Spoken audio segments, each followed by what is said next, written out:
Hello and welcome to State of the Economy. Agriculture has been a laggard in the last 2 years and has not contributed to economic growth in the way we had envisaged earlier. Part of the reason, of course, was that India had an unprecedented back-to-back droughts and that played havoc with the agriculture economy.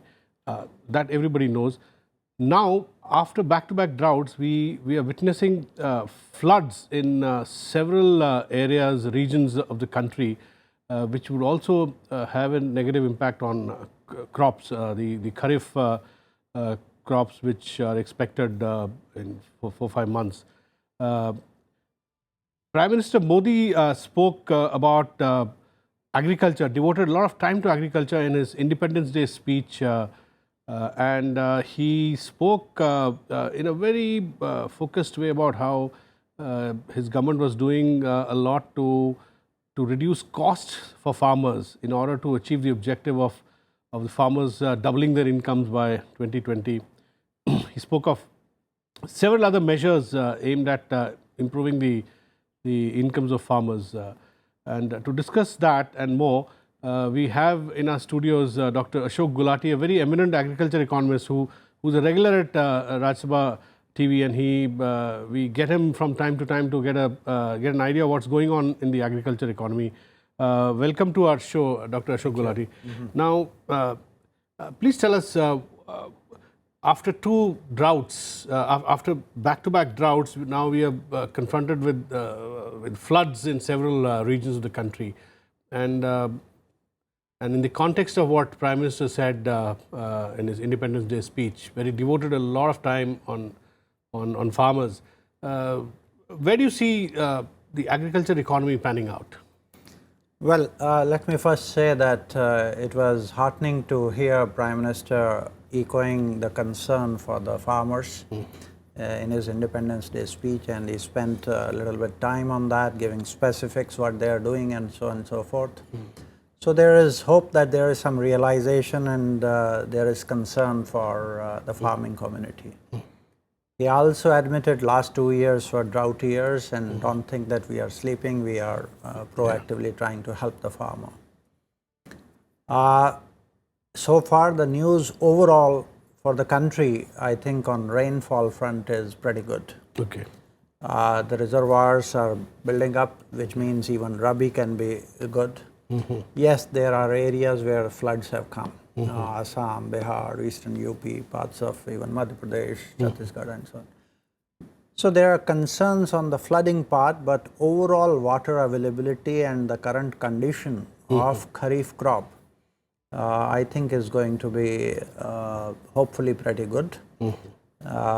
We hope that it will bounce back to its natural long-term rate of growth. Okay. Which is what is the natural rate of growth? Long-term rate of growth has been 3.2, 3.3 agri GDP. But since last year, this 15-16, it's 1.2% that they were saying, which I think was a little overestimated. Because last 2 years, I'm told it's less than 5% average. No, less than 0.5%. 0.5%, yeah. Yeah, less than 0.5%, the average of the 2 years. Sorry, 0.5%. 0.5%.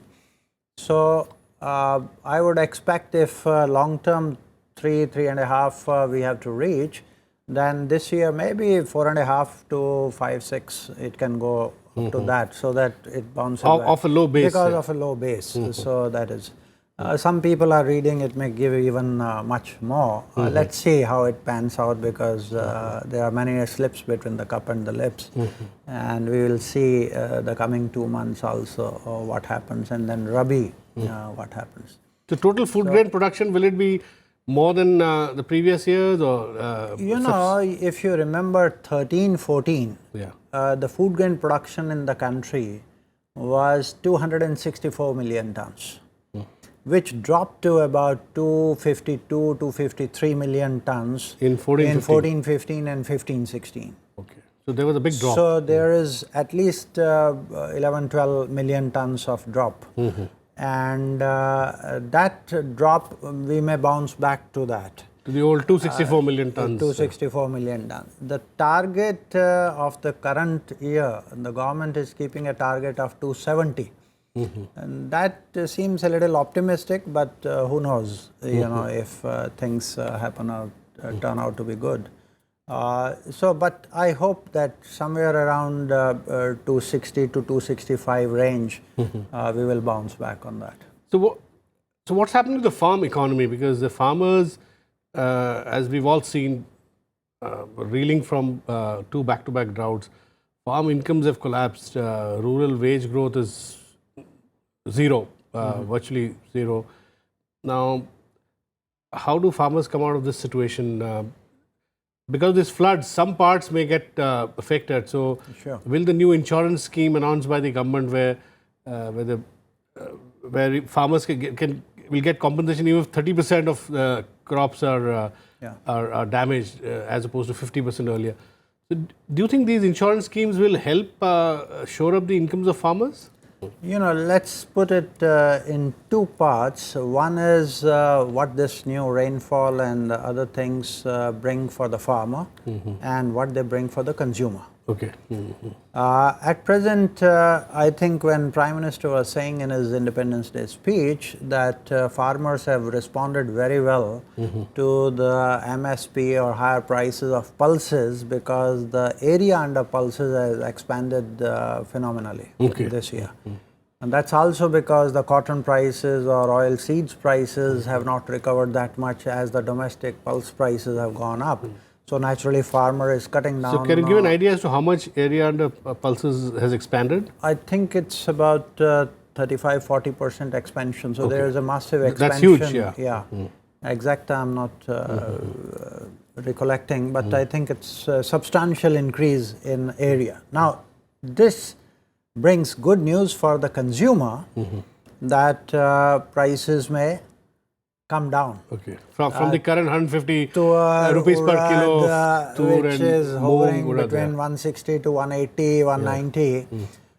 Tur, urad, moong, these three kharif pulses will definitely come down. People are betting whether they will go below 100 or 100 to 120, where they will settle. That will be a cause for celebration. Yeah. But farmer has sown more area under pulses thinking that he will get those high prices. So prices are going to come down by 30-40%. But isn't the government offering higher prices? Government's MSP for Tur, for example, even after bonus, is about 5,250 or so per quintal. So 52 rupees a kilo. Wholesale price is already about 9,000, and retail price is 1,800. 18,000. So you're saying the farmer gets a very small proportion of the final retail price? In any case, because once these wholesale prices of pulses, which are raw pulses, they have to go to the dal mill, and the conversion ratio normally ranges anywhere around 2/3. So when they get the final product out of that, so prices have to go 50% up on that. And then, of course, there are retailers' margins. So you feel farmers deserve a much higher MSP? If you really wanted to help the farmer and you wanted to be aggressive to push pulses forever, then the MSP should be anywhere around 7,000 rupees per. So 70 rupees per kilo. And that's because, the whole system, all the subsidies that you are giving on fertilizers or power or on canal irrigation, even on agriculture credit, 70% of those subsidies are cornered away by rice, wheat and sugarcane. So this is where I want to ask you. The Prime Minister very emphatically said in his Independence Day speech that the government has taken measures to, across the board, bring the cost of inputs for farmers down. But when you speak to the Association of Small Farmers, small marginal, they say exactly the opposite. They say that their input costs are actually going up over the years, whether it's electricity, whether it's fertilizer, whether it's whatever. So how do you reconcile these two claims? The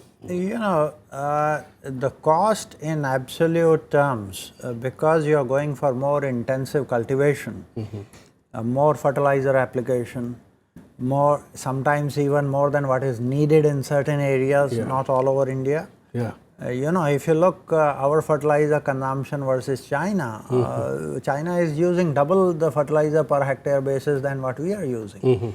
So saying that we are already overusing in certain parts, Punjab, Haryana belt, the NPK ratio is what is distorted. Yeah. So that needs to be corrected. But you look at Odisha, 50 kilograms per hectare. Now that's way below, so that's where the potential is. You can go up to 150, 200 kilograms. China is using even 400 kilograms. Per hectare. Per hectare. But you need to balance NPK. Now one is, okay, you want to go organic, you don't use these chemical fertilizers. But then can you achieve the same productivity levels as you get by using chemical fertilizers and high yielding varieties? So that's an issue, because organic Can you can explain be NPK for our audience's benefit? The proportion. Like the body needs a balanced diet. Yeah. Similarly, the plant needs a balanced diet of nitrogenous, phosphorus and potash. And also some micronutrients like zinc. So the urea is nitrogenous. Urea is nitrogenous basically. And we are overusing that compared to potash. Phosphorus and potash. So that's where the imbalance, because P and K. It's a bit like body getting too much of one vitamin and not enough of the other vitamins. Too much of not only vitamin, we are taking too much of fat or carbs and less of protein and vitamins. So all like the body is bloated, the soil will be. Why do you have diabetes in the country? Exactly. Our diets are basically carbs or fat. So our soil could be diabetic in that sense. Exactly. In fact, our soil is highly deficient in zinc. And which affects it causes stunting. Here is where the soil health card scheme also comes into play, right? It's very good as an initiative. It's like getting your own body's, annual checkup. Now, but if, let us say, I have my body's checkup and doctor tells me you are suffering from diabetes, but then I say, okay, you will get free sugar or jalebis and this and that. Now, that's where the dilemma is. Knowing is one thing, but the indicators that are coming, urea is so highly subsidized that he tends to overuse urea. P and K prices are, way up, 3 times, 4 times up, 4 or 5 times up, and that causes the imbalance. Why is the imbalance potash and phosphorus? This is very interesting that we wanted to liberalize. If you look at the reform process from 91 onwards, when the reform started, one of the first things that Dr. Manmohan Singh at that time, who was the finance minister, was trying to decontrol this, and he increased the urea prices by 40%. But then there was all commotion within the Congress, then it was reduced. And only very political. Issue is very political. And then they set up a committee, joint parliamentary committee, which recommended freeing up of P and K, but not urea. And so that is the genesis of this problem. That's all this. But overall, tell me, are the farmers right when they say that their costs are going up and the MSP that they get, the increase in MSP, do not match the increase in costs? Is that a valid complaint? I would say what had happened was that costs had been going up. There is no doubt about that. Most of the costs, except urea prices, are more or less flat. But P and K went through the roof. There was bigger subsidy earlier, less subsidy, and so that fertilizer. But the major increases in cost came from labor costs. Labor farm wages were increasing almost at 18-20% per annum in many states. In nominal terms. Even in real terms, they were increasing at 7% per annum. Now that they have found labor as becoming, we simply think that there is surplus labor in agriculture, but you go to the farmer, one of the top 3 problems is labor shortage. So you need to look at now whether it is time to put in more of capital use in and what type of model you should have capital, because of the small farms you need more custom hiring type of a thing rather than owning capital. So labor had been going up. Power in certain states, some corrections were made. But when he is saying cost of other things, all equipment, whether tractors and others, farm equipment is all in the private sector, and all those costs are gradually going up. Going up, yeah. So he looks at, earlier the MSPs were increased at 6%, 8%, 10%. Last 2 years MSPs have increased by 3%, 3.5%. And that's where he finds that, one, I was facing the drought, second, I was not getting enough increases in MSP, and therefore I'm being squeezed with increase in input costs, and output prices are not improving, and on top of that there was a drought, so I'm being squeezed. So you've been a fairly strong critic of these measly increases in MSPs. Now, when you were the chairman of the Commission for Agriculture Costs and Prices, you gave much higher increases based on your costing that you've done across. So do you think the strategy will work? What Prime Minister was articulating on Independence Day, that you don't increase the MSP much, but it seems to me the strategy is that you try to cut their costs so that their margins go up. So they are attacking the cost and not on the MSP side, probably thinking that a higher increase in MSP could feed into inflation. Now, is this strategy workable? First we should know that MSPs are effective only in wheat and rice, and that too in 5-6 states of India. But aren't they expanding it to other items? Officially, it is extended to about 25 items, no? 23 commodities we announced, but then the effective procurement. Even in 2013-14, pulses, which is the crisis today, their prices were below MSP and there were no takers from the government. Okay. I was still in those corridors of Krishi Bhavan, and I was pleading to the Food Ministry, please procure, please procure and create a buffer. Same thing with sugar. We had so much of bumper sugar production, and I was pleading, create 2 million tons of sugar stock, create 2 million tons of pulses stock. So that means you are arguing that we must bring more of these items under some form of higher MSPs and create buffer stock, right? There are two ways. One is, if you want to liberate the markets and go by that, then what you need to have is, first, abolish all export controls. Farmers should be allowed to get whatever best price he has. Sure. Any export control on any agriculture commodity is an implicit tax on the farmer, number one. Number two, abolish all these stocking limits. Abolish all these futures are suspended. Why? When I want to sell my services, I want to sell anywhere to get the best price for my services. Why don't you allow that to the farmer? And so getting the markets right, allowing the futures, allowing the private trade to hold stocks. If you feel that is not the way to go, and you are still following the 1960s policies, then at least create warehouse receipt system. So you're saying that instead of, for fear that private guys may hoard, you're putting a limit on stocking and thereby throwing the baby out of the bathwater. Is that what you're saying?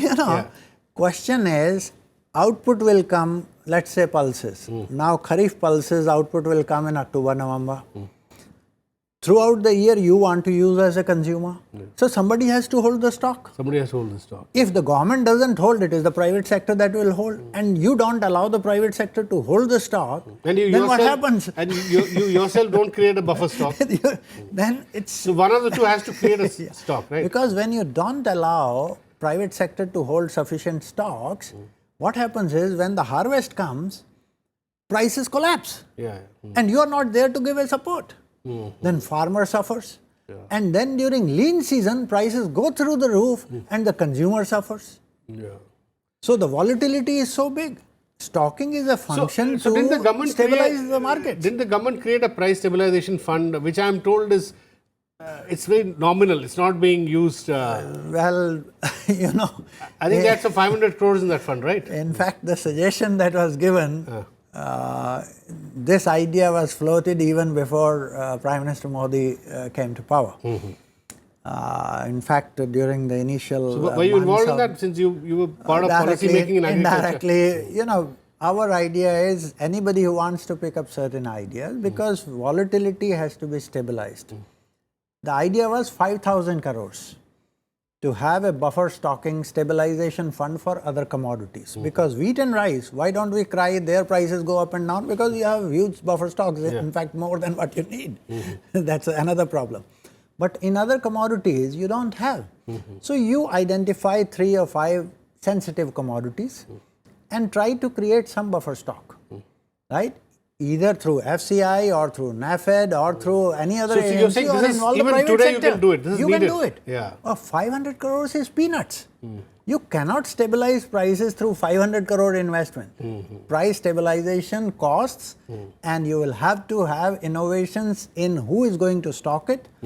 You can have accredited. So how much money is needed for, say, I by would your say estimate, minimum 5,000 crores price stabilization fund? for price stabilization fund, and that will be only 4 or 5 commodities. So you're saying this is not a serious attempt. It's, in the sense, it's a step in the right direction, but a baby step. Baby step, yeah. It's Tell not me, a giant step. One more thing. The PM also spoke about how farmers today can use the electronic platform, discover price, and sell anywhere in the country. Now, when I ask people, they say that there might be some pilot project, but this is not fully implemented. It may take years to implement. You say that it will take, this is about 5-10 years away, right? So, no, what is this about? You know, I mean, first, let's say that this government is thinking of an all India market. Market, yeah. It's not the first time.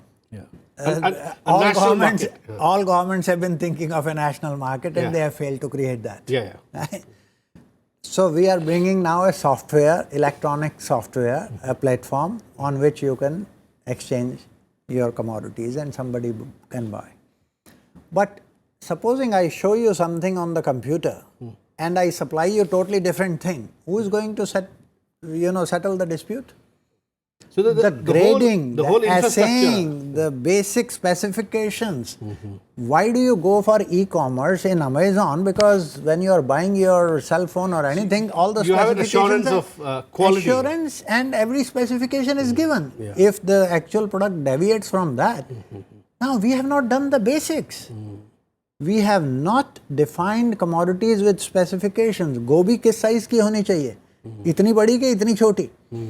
So all these gradings have to be done, assaying has to be done, and whether in what form it will be supplied, actually delivered, who is taking the responsibility for delivery? And then if the commodity receiver gets in a different form, who is going to settle the dispute? So a lot of work to be done on this. A lot of work. I think it's minimum 5 years away, if not 10. Okay. And if that also, settle the taxes. Punjab puts 14.5% taxes and commissions on wheat and rice. Gujarat does the same thing in 3%. Now, why a person should be buying from... So, under GST, will you be settling all these taxes and commissions on agri-commodities at 3%, 2%, 1%? Yeah, GST also comes in there. It's a huge work that needs to be gone. So, I think, again, it's a beginning, one little step, baby step. But saying that this has transformed agriculture marketing, I think is, in Hindi they call it Atishokti. So thank you very much, Dr. Ashok Gulati, for talking to us. I think a lot of work needs to be done in several areas. That's true for any policy in India. A lot needs to be done. That's all in this edition of State of the Economy. We'll be back with you next week. Thanks for watching.